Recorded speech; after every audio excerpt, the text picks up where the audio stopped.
The title sounds impossible, but it's literally true at the cellular level. After 50, the inside of your bones slowly fills with fat, and that fat is replacing the very cells that build bone. They come from the same parent cell. One stem cell can become a bone builder or a fat cell, and after 50, it keeps choosing fat. That's why your bones get weaker even when your weight stays the same. Science has now found the signal that flips the choice back toward bone. Here it is. Start with a woman I'll call Margaret, 64, who did everything she was told. She took her calcium, she drank her milk, she walked every day, and her bone scan still came back worse than the year before. Her doctor shrugged and called it age. She went home convinced her body was simply betraying her, no matter what she did. Margaret's story is so common it's almost universal, and it's built on a misunderstanding of what's actually happening inside a bone. Here's what almost everyone believes. They think bone is a solid, dead mineral, like a rock or a piece of chalk. Something that just sits there, slowly eroding with age, and the only thing you can do is feed it calcium and hope.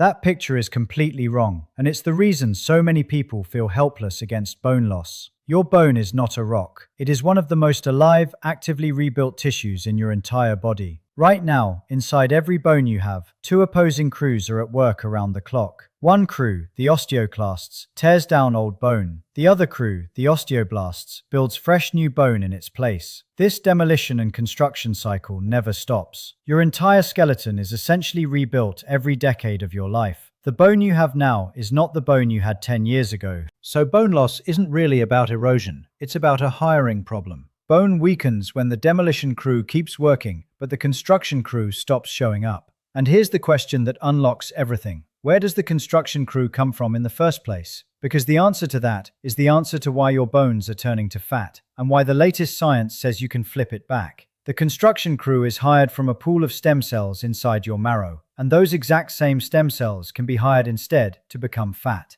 After 50, your body keeps hiring fat. To understand why and how to change the hiring decision, you have to meet that one parent cell and the single signal that tells it what to become. Inside your bone marrow lives a remarkable cell called a mesenchymal stem cell. Think of it as a job applicant who hasn't yet decided on a career. This one cell has the potential to become several different things, and two of its main career paths matter enormously here. It can become an osteoblast, a bone-building cell, or it can become an adipocyte, a fat storage cell. One applicant, two completely opposite jobs, and something has to decide which one it takes. This is the hinge on which your entire skeleton turns, so stay with me. In youth, the decision overwhelmingly favors bone. The research is clear. In young marrow, these stem cells preferentially differentiate into osteoblasts. They become bone builders. Your construction crew is fully staffed, but as you age, the balance shifts. A review in the journal Stem Cells described it precisely. In youth, stem cell differentiation favors bone building, but in aging, the balance progressively leans toward fat. The same applicants, walking into the same marrow, now keep choosing the fat career instead of the bone career. So picture what happens over the decades. Fewer and fewer stem cells become bone builders. More and more become fat cells. The construction crew shrinks, while the demolition crew keeps tearing down old bone on schedule. Bone is removed faster than it's replaced, and the space where bone builders should have been gets filled, literally, with fat. This is not a metaphor. Your marrow physically accumulates fat cells as you age, and you can see them on an MRI. Here's the part that should genuinely unsettle you, because it explains Margaret's scan. The fat in your bones isn't just sitting there harmlessly. It's evidence of the choice your stem cells made. Fat instead of bone, and it's also actively making things worse. Research published in 2005 found that osteoporosis is directly associated with increased marrow fat. As marrow fat goes up, bone strength goes down. The two move in opposite directions, like a seesaw. More fat in the marrow, less bone in the skeleton. And this is why calcium alone failed Margaret. Calcium is the raw building material, but raw material is useless if you have no construction crew to lay it down. You can deliver truckloads of bricks to a job site, but if all your builders quit and took jobs storing fat instead, nothing gets built. The bricks just pile up unused. Most people are pouring calcium into a body that has stopped hiring bone builders. The bottleneck was never the calcium. It was the career choice of the stem cell. If you've ever taken your supplements faithfully and watched your bone density drop anyway, this is what's been happening inside you.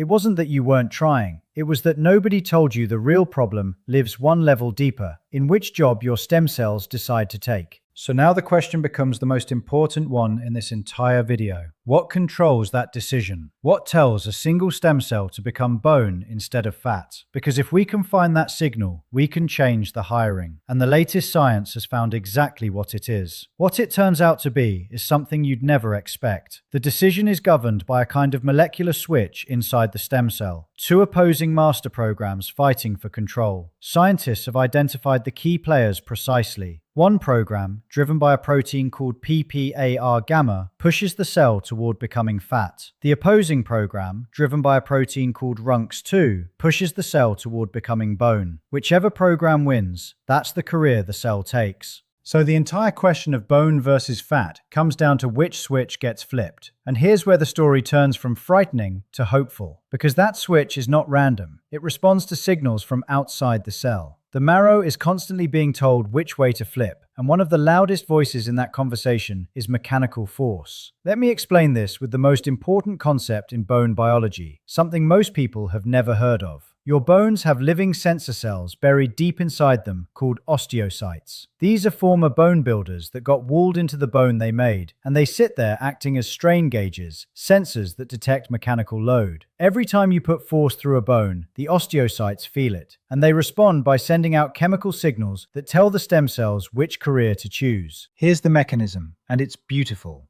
When a bone is loaded, when you walk, lift, jump, or strain against resistance, the osteocytes sense the force and turn down production of a protein called sclerostin. Sclerostin is essentially a stop building signal. Research confirms that mechanical loading reduces sclerostin, and when sclerostin drops, a powerful bone-building pathway called WNT signaling switches on.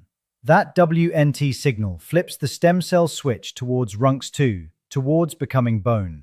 Load the bone, and you literally tell the stem cells, choose the bone career. Now flip it around, because this is the tragedy of modern aging. When a bone is not loaded, when you sit, when you're sedentary, when you stop putting real force through your skeleton, the osteocytes stay quiet. Sclerostin stays high. The stop building signal dominates. Wnt signaling stays off. And with no signal pushing toward bone, the stem cells drift, by default, toward the fat program. Disuse doesn't just fail to build bone, it actively tilts the switch toward fat. Your skeleton is not waiting for calcium, it's waiting to be needed. An unloaded bone hears silence, and silence tells the stem cells to make fat. This is the deeper reason Margaret's walking wasn't enough. Walking is gentle, repetitive, low force. It maintains some loading, but it rarely generates the kind of strain that strongly suppresses sclerostin in the bones that matter most, like the hip and spine. She was sending a faint signal when her skeleton needed a loud one.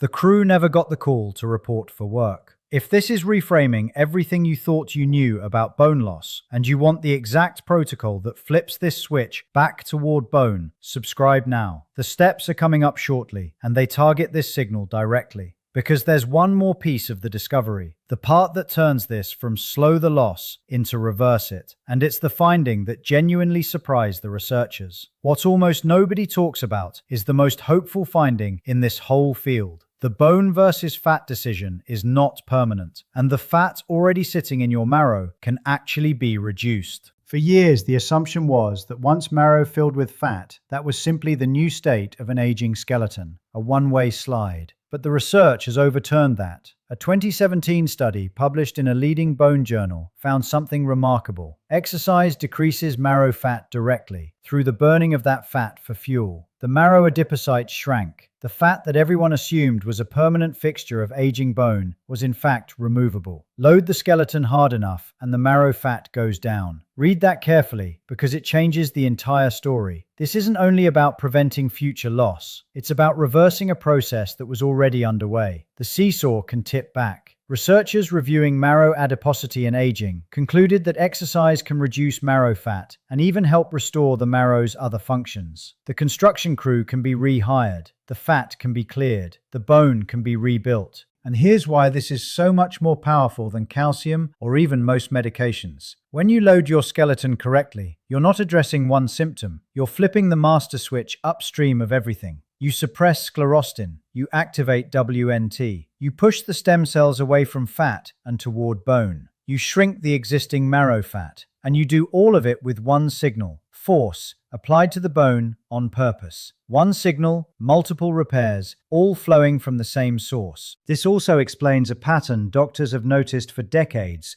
but couldn't always explain.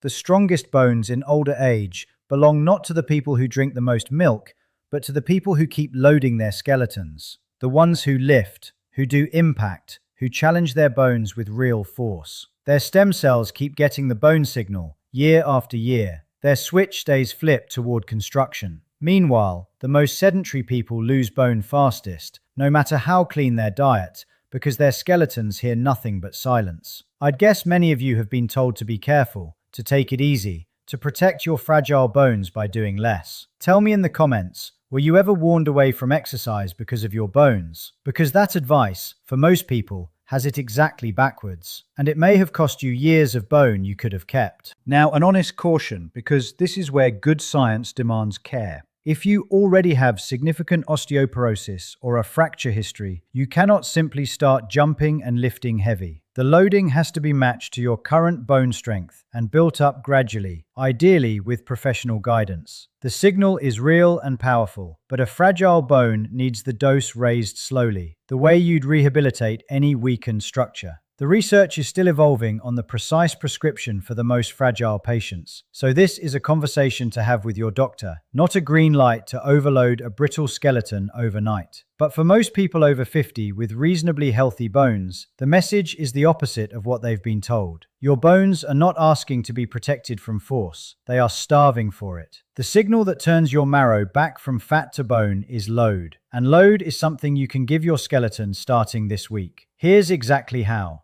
5 steps. Each one sends the loading signal that flips the switch from fat to bone. Start at the level that matches your current strength and build up. Step 1. Add impact, scaled to your ability. For healthy bones, that means activities where your feet leave the ground and land. Jumping, hopping, or even firm heel drops, where you rise onto your toes and drop your heels hard to the floor. Why it works. Impact creates the sharp mechanical strain that most strongly suppresses sclerostin in your hips and spine, switching on the bone-building WNT signal. Start with a handful of heel drops a day and build from there. If your bones are fragile, skip the jumping and begin with brisk walking and the strength work below. Step 2. Lift progressively heavier resistance, 2 to 3 times a week. Target the big movements: squatting, pressing, pulling, hip hinges. Why it works. Muscle pulling hard against bone is one of the most powerful loading signals there is. The force of a strong muscle contraction strains the bone exactly where it attaches, telling the osteocytes to call in the construction crew. As you get stronger, you must increase the load. The bone adapts to the challenge, so the challenge has to keep rising. Step 3. Train your hips and spine specifically, because that's where fractures do the most damage. Loaded movements like step-ups, controlled lunges, and weighted standing exercises drive force through exactly these regions. Why it works. Bone responds locally. It strengthens precisely where the load is applied. Loading your arms won't save your hip. You have to send the signal to the bones you most need to protect. Step 4. Eat enough protein alongside your calcium. Why it works. Bone is roughly half protein by volume. The calcium is laid down onto a protein scaffold called collagen. Calcium without adequate protein is bricks without a frame. Aim for protein at every meal, because your newly hired bone builders need both materials to construct strong bone, not just the mineral. Step 5. Don't sit for hours unbroken. Stand and move every 30 to 60 minutes through the day. Why it works. Prolonged stillness lets sclerostin climb and the bone signal fade. Frequent loading throughout the day keeps the osteocytes active and the switch tilted toward bone. Small, repeated signals add up to a skeleton that's constantly being told it's needed. If even one of these steps was new to you, hit the like button. It tells the algorithm to show this to more people over 50 who've been pouring calcium into bones that simply needed to be loaded. That one tap could spare someone a broken hip down the road. And here's the encouragement, grounded in real science. Researchers at UCLA even identified a specific gene that controls the bone-to-fat ratio in marrow, confirming that this balance is regulated and changeable, not fixed. The decision your stem cells make is not destiny. It responds to what you do.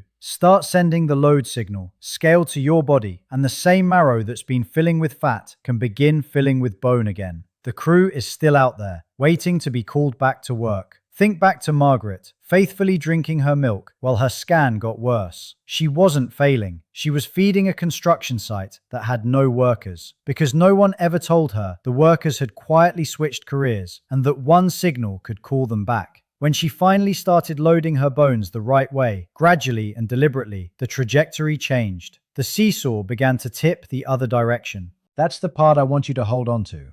Bone loss after 50 has felt, for generations, like a sentence handed down by age, something to be slowed at best, never reversed. But the science now says otherwise. The inside of your bone is a living negotiation between fat and bone, decided every day by whether your skeleton feels needed. I want to hear from you. Drop a comment below. Have you been doing everything right for your bones and still losing ground? Tell me your story. It may be the thing that helps someone else realize what's actually been missing. And here's one simple test of where you stand. Can you rise up onto your toes and lower back down slowly 20 times without holding on? That small act of loading is the exact signal we've been talking about. Here's the truth underneath all of it, the line worth keeping. Your bones don't turn to fat from age, they turn to fat from silence. You don't need to surrender your skeleton to the years. You need to make it feel useful again, to put real force through it, to give those waiting stem cells a reason to choose bone over fat. And a body that's been quietly storing fat in its marrow can start, week by week, to build itself back into something strong. Share this with someone who's been told their bone loss is just age and there's nothing to be done. They've been handed half the truth, and this is the rest of it. And if you haven't subscribed yet, you should. What's coming next is something I've spent months researching, and it will change how you understand your own body. Your skeleton is listening for one thing: proof that you still need it. Give it that proof, and it will answer.